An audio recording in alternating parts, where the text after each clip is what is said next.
So then when did you move to LA? You had these meetings in LA. You had some buzz. Yeah. Well, I was based in New York for most of my career. Oh, you were? Yep. New York. You just recently moved to LA. Yeah. When was that? I moved here. I'm still a little bit bicoastal, but mainly here. But I moved here like 4 years ago. Okay. Yeah. So how did was it Zoolander first after Safe Men?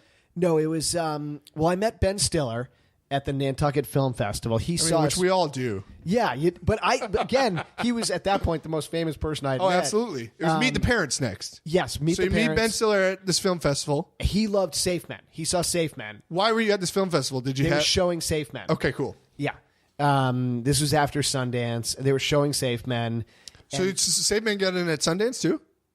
Yes. Wow. Safe Men got in everywhere. Into Sundance. Yeah. Oh, wow. Yeah. That's great. Was it more stressful the second time when you had expectations? Extremely stressful, not fun at all. And it was like it's a quirky comedy, but you're up against like movies that are meaningful. Oh yeah, you know what I mean. Our and movie, have a weight behind them. Yes, and money and all that stuff. Yeah. And our movie is not about an issue. It's a movie that it's about a point of view and a sense of humor. Sure, and, yeah. It's a comedy. Yeah. And so, that was super stressful. But how many did it end up getting into? I didn't submit it to that many places. I mean, I think at least two. You just said, right? we did Sundance and Nantucket. I think it was at Deauville in France. Oh wow! Yeah, that was cool. I couldn't make it over there, but that was cool. That's real cool. And maybe one or two other places. That's amazing. Yeah, You're lucky if you get it in one. If you get it in four, did it four, and then it got released. It was very small release. Well, yeah. You can't expect much. It was a calling card. But you meet Ben Stiller in Nantucket. He liked Safe Men, the first movie, and we started talking. And the first thing we worked on was Zoolander, but then that kind of couldn't come together in the right way. And but wait, so yeah, from meeting and talking in Nantucket, how do you end up working on stuff? Are you guys just like calling or meeting up, or we exchanging emails? We clicked, okay, and it was like I thought he was brilliant and amazing. Would love to work with him. Yeah. And he really liked Safe Men, this movie. He thought you were brilliant and amazing too. I'll speak for him. Yeah, right. No. I think it's a weird movie. It's a like I said, if you were into it, you might be really into it. If you don't like it, you're like, this is the stupidest thing ever. Right. But you guys hit it off. We hit it off. And we met up, I think, in New York. And met up a couple of times just to like, hey, maybe there's something we can work on. Exchanging ideas. He is amazing at discovering new talent. Okay. And not just like letting it go, actually working with them. Yeah. Because he has Red Door production. Red Hour production. And he was at the beginning of that. But like, he loved Bottle Rocket and met Owen Wilson. Right. Yeah, it came from his meeting Owen Wilson as a fan of his work, and then they end up doing all these projects together. So, and he's just sort of godfathered all of these younger people, who we're not that much. It's just that Ben is a dynamo. It's not like he's that much older than me, but he was like, I thought like this guy's been in the business for 30 years. In a way he had, because his dad had been in it. That's he right. had been around it. That's true. Yeah. And he started young, really young. Yeah. I started pretty young, but he was like really young. Yeah. So it's just a few meetings here and there where you're just kind of exchanging ideas. Exactly. And little sprouts of things. And then he goes, I'm working on this Zoolander project based on this character that myself and this writer Drake Sather came up with. And we're looking for another writer to come in and join us and kind of help us out. And I read it, and then I went to a reading of it, and it was really funny.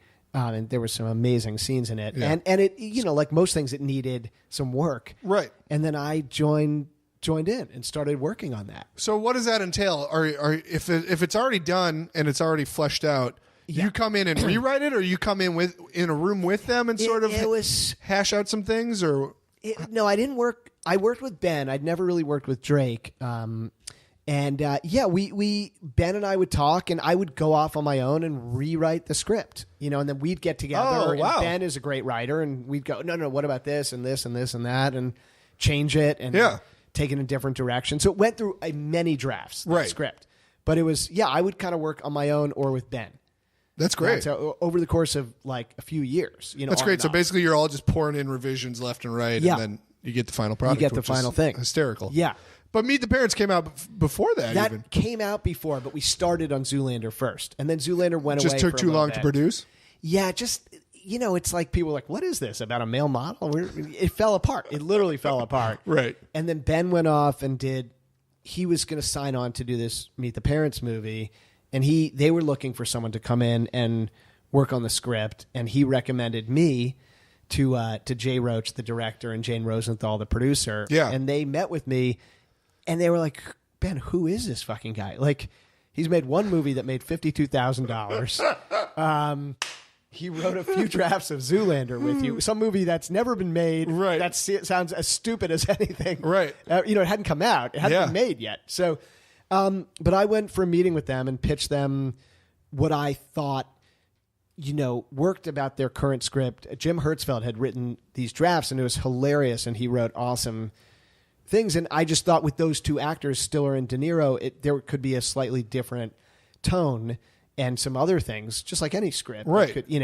And so they hired me. That's awesome. And a lot of these movies, it seems like it's not just you written by, it's sort of a group. So, some of those movies, the ones I have not directed. Right. Yeah. Do you prefer to do it all yourself, or do you like that sort of collaboration angle? I loved working on those movies, but I think you like your voice. Well, my ultimate. Fuck those other guys. I mean, I don't need them. No, I do actually. I just am more, I'd say, left to my own devices. The ones that I've written and directed are ones that are a little more closer near to and you. dear. But certainly Meet the Parents. It was a total collaboration. Like you had these great drafts by Jim Hertzfeld, and then some other writers came in and did work, and then I did work, and you have brilliant Jay Roach as the director, and Ben and De Niro. So it's like a real team effort. As somebody who's not comfortable in their writing skills, I would need that team to be to be successful. I don't think I have the chops to write a movie by myself and make it. Okay. Yeah, you know what? So I admire that the team is great, and obviously most TV writing in America is based on the team. Yeah. Even though it's credited to one person, right. There were 8 people that chimed in most cases. Yeah. And that's great.